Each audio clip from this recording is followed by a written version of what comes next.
Hello, my little creeps. Welcome back to Spooky Scary Storytime. Today we are going to be covering more stories about the California Nightwalkers, which is a term that I came up with to describe the faceless entities walking around California, specifically Central California, although there have been sightings elsewhere. This subject caught my attention because for Spooky Scary Storytime, I did a faceless person story, and I had had a few of these come in, but I didn't really realize how many of these sightings or witness accounts were clustered around the same area, specifically near Moreno Valley, California, until I posted the initial story and got a ton of comments saying, I've seen this too, I've seen this too. And so I searched my email, and I have thousands of submissions that I am slowly working my way through, but I was floored, you guys, like absolutely blown away by how many stories I had about faceless people in California, specifically this one geographical area, that I hadn't even connected those dots. Like, I had 47, I think, initial emails that were sent independently from one another across months, because I started this series back in October of 2024. And so these people had not heard each other's stories, and they were sending these emails thinking that their experience was unique, when in fact, this is a phenomenon. And I searched the internet after I saw how many emails I had about it. Could not find any information about it. There's definitely sightings of faceless people, but there's not much talk about why they're all seemingly appearing in the same area. I get a lot of stories about haunted houses and dreams and communications with maybe other entities, but this subject just felt different to me. And so I was like, how can I categorize these and figure out what's actually going on here? And so I decided I was going to make a map, and I'll show you this first map that I created when I did part 1 of this little mini series. And then I'll show you this other map that I have been adding to as more stories have come in. I think I have 147 emails right now of stories about faceless people in this area. So absolutely wild. I think anytime I get stories about the same thing, especially in the same area, it just makes me wonder, like, what is going on here? And it makes me want to get to the bottom of it. I'm just nosy by nature. And so that's what I'm trying to do. And hopefully you guys can maybe put these pieces together if you're invested in this like I am, and maybe you'll see something that I'm not. I'm going to start with an email from a woman who said that she has not witnessed a faceless person, but her husband was stationed at the March Air Reserve Base. And the March Air Reserve Base is in Moreno Valley, and that seems to be kind of the center point of where a lot of these sightings are around. So maybe this is relevant, maybe not, but I'm just gonna read you what you said and what she said, and you can maybe make sense of it. But as you can see on the map, we have a lot of stories clustered right around here. And so that's why I wanted to put this here in case this is a piece of the puzzle later. She said that her husband was in the Air Reserve at the time, and they lived in housing on and off the base from 2012 to 2017. So she asked him if he had ever encountered anything like this after she listened to the first part of the California Nightwalkers. And he said about the base, over half the airbase is completely underground, and I do not know how deep the tunnels go. While working on the base, I came across a deep, long tunnel with a reinforced metal fenced locked entrance. There were 2 of them right next to each other. One wasn't very deep. That's where we kept our spare parts and weaponry for the planes. The other was always dark, much deeper, turned right at the end, and was always unlit. The tunnels were littered with restricted access, authorized personnel only signs. I do remember when we lived on the base it being very small. There is very little range that you can access on the base. It's a lot of unmarked buildings. I guess it used to be much larger, but they sold off a huge portion of land for the military exchange, which is like a tax-free grocery store for the military, only it's off base. Moreno Valley, the town the base is in, is also a very eerie town, more so than others. It is a lot of empty land, industrial buildings, and unlike a lot of California, most things close very early. And then she says, my husband was also frequently sent to another base in the high desert, which is somewhere by Bakersfield and Barstow to Victorville, Lancaster area. The base was Edwards Air Force Base. They say they use it for flight testing, but that is false. It is a fully functioning base that was previously abandoned, and there are a lot of stories about Edwards I heard growing up in the area. My husband said it was used for much more than the military shares, and that they do frequently or will say that the base is inactive, but it is not. So that's what she said, and I'm not sure if this is relevant for future stories, but I was talking about the March Air Reserve Base and how there's some theories that they had been doing some strange testing back in like the Cold War era, and we'll get into that a little bit later in this video, because I think I actually have some theories now on what the faceless people actually are. But again, I just wanted to document her email just in case it was relevant later, because you guys are part of solving this too. Like, I'm just putting this information here and like hoping that some of us or all of us can make sense of it. I'm going to start with another listener story from someone named Shannon. And this one actually does not deal with the faceless people. But again, this one I feel like may be relevant because of the close proximity of where the story takes place to the March Air Reserve Base, where all of these sightings are clustered. Okay, so I'm going to read you Shannon's email. This is a story I've had for years. It's not a faceless person story, but in extremely close proximity to March Air Base. I'll attach a picture to help orient you. I will put that on here and show you guys. So I grew up at the bottom of the picture where the chevron is now noted. Back in the late 80s, when my parents bought, there were open fields directly across and immediately next door. It was pretty rural. We were the first house on the street, and where the red box I noted is was a field with an old schoolhouse. The green mark is where my house was. If you look at the top left of the picture, you will see the beginning of the runway for March Air Base. So here's my story. Growing up, my dad was a truck driver, and he would get up extremely early, like 2 or 3 a.m. My mom would get up with him, make coffee, his lunch, whatever, and then when he left, would go back to bed, and I would usually go back to bed with her. I was probably 3 or 4 at the time. One night after we had gone back to bed, I was lying awake. The bedroom door was cracked open, and I was looking out the door down the hall from bed. All of a sudden, I saw a small creature, now I guess I'd describe it as gnome-like, peeking into the room and then tiptoeing in. I never told my mom and kept quiet for years. Fast forward a couple years and we get a dog. A big lab, she loved to be with the family, wanted to be where I was, but she refused to go in that room. Maybe it was just a coincidence. Well, around the same time, my parents saved up money to buy a window air conditioning unit because the house AC didn't work. That window unit would freeze up constantly when it was in the room of the first incident. My parents moved it to another room and it was fine. It never iced over. I also remember having extreme fears that I would be inclined to hurt myself, like with a knife.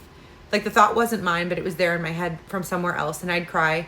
But I didn't know how to explain that until much, much later. So here's the kicker. When I was about 12, maybe late middle school or early high school, my mom and I were watching a paranormal show, and for whatever reason, I look over at her, and she looks at me and says, "You've seen them too, haven't you?" So I say yes. She said, "Explain them to me." And I told her I had seen shadow people and a young girl in what I'd call a little house on the prairie dress. I also told her about the first incident at the house where the little creature came into my room. She said that for years she had seen the same shadows down the hall and strange things out of the corner of her eyes in that house. My parents moved in 2007 to a town called Nuevo, which is on the backside of Lake Paris. Lake Paris was actually a location of one of the stories that I covered in the first part of this series, so that's crazy. Not very far, and I don't have any stories from then on. However, the reason I decided to send this to you was because you mentioned that maybe people are stuck in a loop from something that happened at the airbase years ago. Here's the thing, I dream about that old house and the area probably weekly. It's almost like I'm stuck in a loop. Always a similar dream, a feeling of uneasiness. Just thought you and others might like this story because the few people I've told think I'm crazy. Related? Maybe, maybe not, but I just thought it was interesting enough to share in this series, although it doesn't directly relate to faceless people, it's still the same area. Okay, but now let's get on to the actual faceless people stories. Going into these stories, let's just remember that the only 2 things that these stories seem to have in common is that these faceless people often appear at night on long stretches of road, and they're often wearing red clothing, although not always. And they seem to cluster around the Moreno Valley March Air Reserve Base. Okay, let's get into the first actual faceless people story. This came from someone named Hannah, and Hannah said that this happened around sunset, so a little bit earlier in the night than these other stories take place, and she had gone on a hike near the foothills near where she lives, and she says, "Hi there. Thanks for doing these stories. It validates exactly what I saw. I live in Monrovia, California, which is north of downtown LA, along the foothills of the San Gabriel Valley. This town is very quiet and rolls up their sidewalks at 8 o'clock p.m. Not a lot of crime here other than coyotes and bears stealing garbage cans.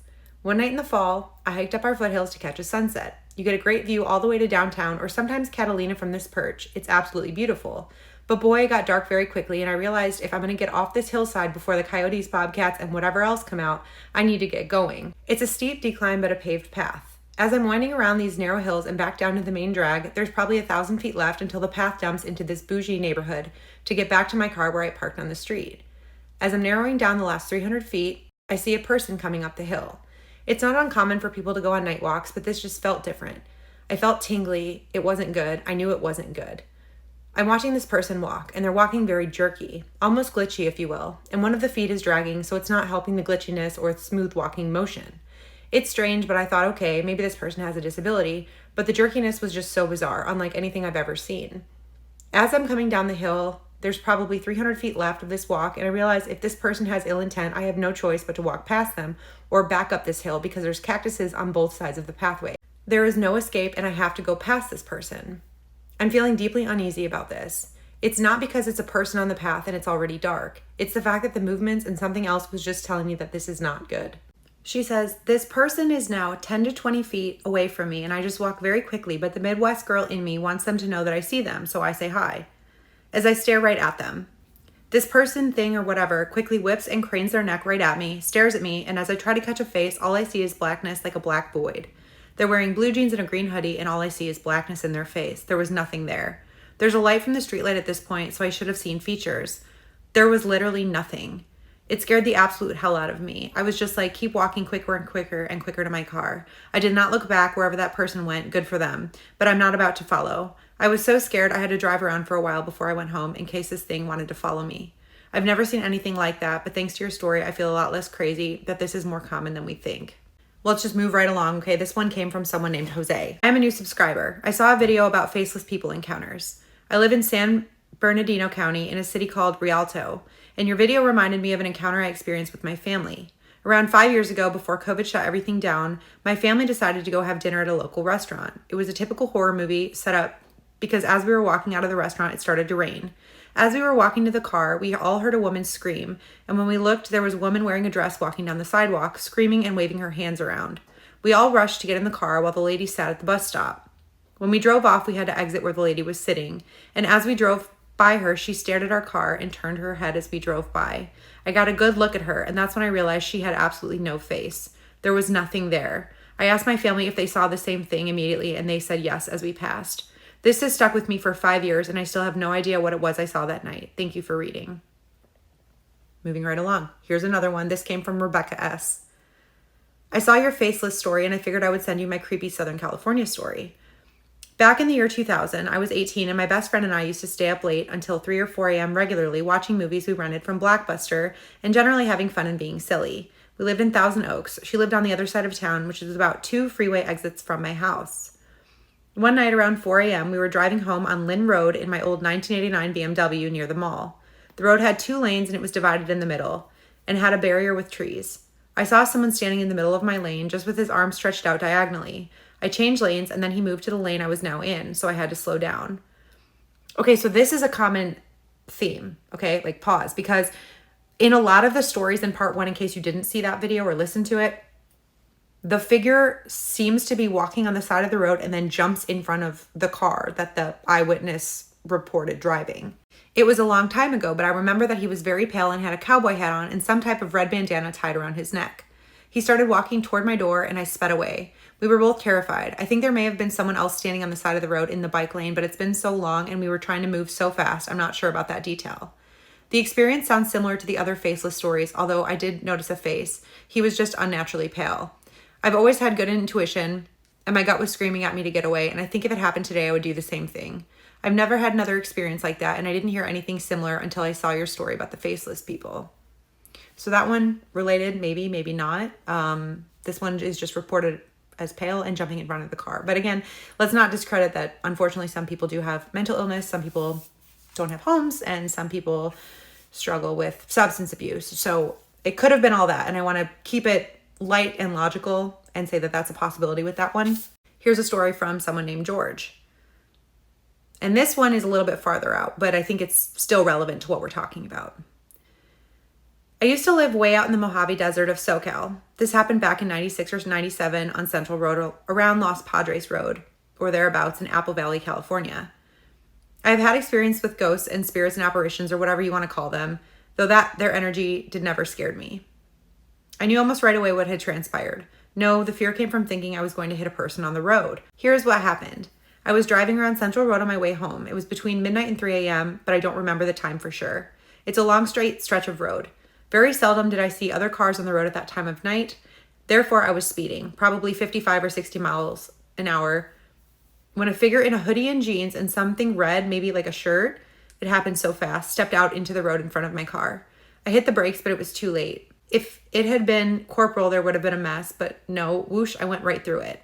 Realizing right away what had happened, I called it all kinds of bad names for scaring me like that. There was no time to see if it had a face or not, and nothing in the rearview mirror. When I got home, I told my roommate what had happened, and he said that he had felt something out there that night. When I saw your videos about the California Nightwalker, I knew I had to share my story. I had no idea that there were others who had similar experiences and within such a close proximity of mine. So George's story could be related, right? Because he thinks he hit somebody and then there's just nothing there. Although he did say that he's not sure if it had a face or not. I have one more faceless person story to wrap the story part up, and then I'm going to get into some theories of what I am actually starting to think that the faceless people, the California Night Walker, actually is.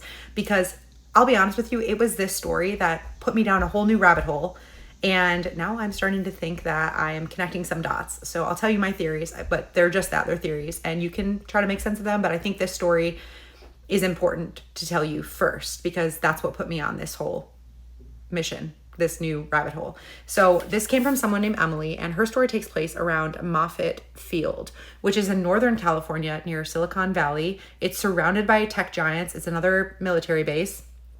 And Emily said, I'm a high schooler in Mountain View, California. So this happened a few weeks ago, but I haven't really been able to talk about it because of how chilling it was. During the 4th of July, I was invited to a party with my friends who live in Moffett Base.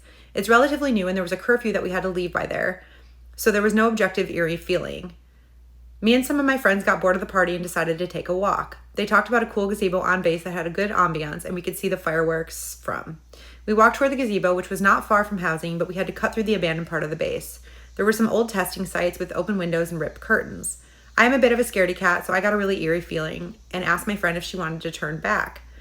She said no and that she wanted to see the fireworks. She lived abroad and had never seen them, so we continued. As we got to the gazebo, it was starting to get dark and curfew was coming up, so we just sat and talked between the 5 of us. We knew we probably wouldn't be able to see the fireworks in time. I was genuinely getting scared and felt like we were being watched. Curfew was coming close, so we decided to go back, but got split into 2 groups when my friend forgot her phone. Me and her went back to the gazebo, and as she was looking for it, and the feeling just became worse and worse. She ended up finding her phone, and we started walking back to catch up with the group.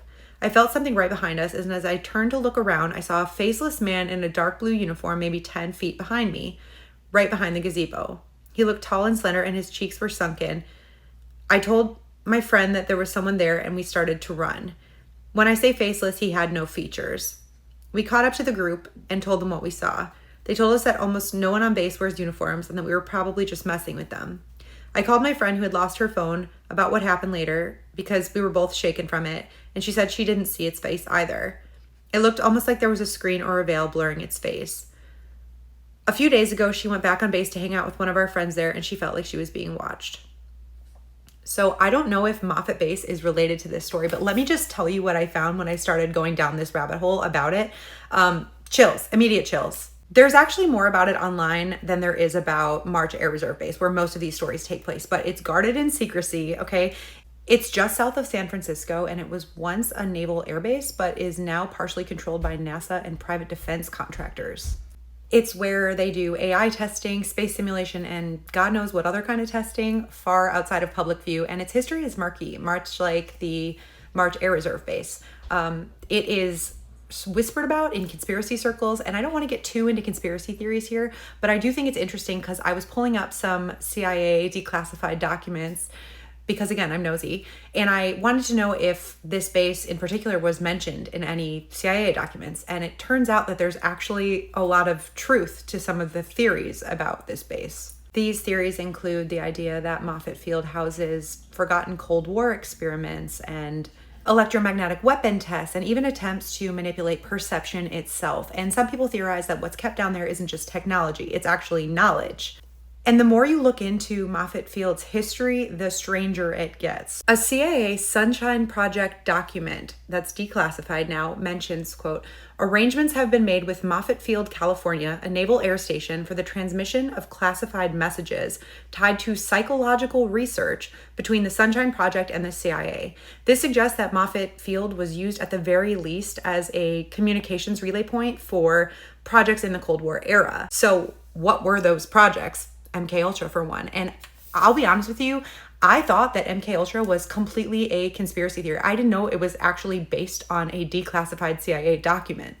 And while there's very little documentation on what the Sunshine Project actually was, it's theorized that it was linked to environmental or human effect testing, which was basically tests on people, civilians, to radiation or other psychological or environmental effects. Some of these narratives stem from whistleblowers who have spoken out, or military insiders who are very real but very limited in what they can confirm. Sometimes they're credible and sometimes they're not, but there have been investigative journalists who have looked into this and discovered real government experiments that were done without public knowledge, like dosing civilians with LSD or collecting baby bones, like that really happened, and simulating attacks as false flags. And once I realized that the government actually did these things, it made me think, like, what else could they have done? What else have they done behind closed doors? Then I searched for more documents on Moffett Field and CIA declassified documents. And I found that in a 1960s CIA Inspector General report that revealed life science studies were conducted mainly through NASA's Ames Research Center at Moffett Field. And here's the kicker. It was literally the US hub for early MK-Ultra style experiments that focused heavily on psychological research. They did things like sensory deprivation studies and biobehavioral control experiments, whatever that is. MK-Ultra, which ran from 1953 to 1964, was an umbrella for a ton of sub-projects that included research on memory erasure, mind control, behavioral modification, induced hallucinations, and identity suppression. The 1963 CIA Inspector General report clearly states, quote, certain sensitive research areas such as behavioral modification, control of human behavior, and the use of radiation and chemicals for clandestine purposes were conducted in corroboration with external scientific centers. This is widely believed to include institutions like Stanford, UC Berkeley, and Moffett Field. So all of that said, how does that connect to faceless people? I'm going to give you my theories, and that's all they are. They are just theories. I'm just a girl. I'm just a girl who likes to get weird, okay? But I don't believe that faceless people, the California Nightwalkers, are ghosts anymore. I think that they are tied to government experiments. I don't think they're ghosts. I think that the alphabet agencies are scarier. And I think at this point, I'm fully convinced that that's what's going on, and that these faceless people or faceless entities, whatever you want to call them, I think they are somehow connected to whatever experiments that they were doing or are still doing at these military bases. First of all, I think we could be dealing with visual hallucination and after effects from MK-Ultra style experiments, because the subject of those experiments were often dosed with LSD and put into sensory deprivation chambers. They were also often subjected to flashing lights and white noise, which witnesses who have experienced similar experiments, not in MK-Ultra, just in general, like scientists have tried to replicate this to see what would happen on the human psyche.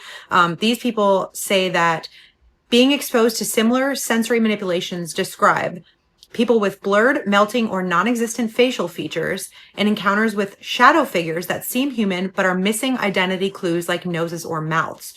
That's weird, right? That is so weird that that is exactly what all of these people are describing. So the faceless person is reoccurring, right? In these experiments and elsewhere. But if the government was testing on people unknowingly before, who's to say they ever stopped? I'm going to get canceled. Don't cancel me. Okay. I'm just here to say the weird thing. I'm just a girl. So the theory then could be that these are continued identity erasure experiments. And so if you subscribe to that theory, that would mean that all of these people who have sent these stories in this area are actually being subjected unknowingly to continued government testing about identity erasure. That's a scary thought. I hope that's not the case. The second theory is the uncanny human replica theory, okay? And that stems from the idea that some of the research conducted in this time in this area was related to simulating human interaction for spaceflight psychology. So that included having people listen to synthetic voices or having them respond to mannequins or things that weren't quite human, like the uncanny valley effect. Anecdotal reports from witnesses in the 1960s describe mannequin-like attendants, or people who spoke but had blank faces, especially in dream states or under post-experiment hypnosis. The speculative theory on that is that Moffett may have been used to test how the mind reacts to blank or incomplete human stimuli, possibly as a way to design invisible agents, surveillance dummies, or to induce paranoia in agents. Crazy. Again, just a theory. And the final theory is the residual energy or the liminal space theory, I guess. And that's basically just a way to say that energy imprints on an area. And that would explain why some people feel caught in a loop, or why the guy in the first part of this series said that he saw a man dressed in old military uniform walking back and forth, repeating the motions as if he were playing on a cassette tape. If a faceless person is symbolic of someone without an identity, then sightings near Moffett Field, which was a place cloaked in all of this research, would mean that these faceless people might be memory echoes somehow imprinted on space-time. They might not be entities, but echoes or scars of an entity somehow imprinted on space that are just replaying over and over and over. Maybe these identities were erased or split apart or imprinted somehow from these experiments that took place there. I don't know, you guys. These are all just theories, but these are what I'm leaning toward because things just get weird. The truth is often stranger than fiction, and I'm curious to hear your theories as well. It could be way off. This is not the last Faceless People California Nightwalkers video that I will do because, again, I have 147 emails and I've barely scratched the surface on this. So I'm going to continue adding to the map. If you have a sighting of your own, please email me. My website is dogoodstaybad.com. I have a form submission there where you can fill out your story. That will be sent directly to me. I appreciate you all listening. Again, if you have any suggestions on how I can improve, let me know. I'm still pretty new to YouTube. Like and subscribe if you haven't, and I will see you guys next time.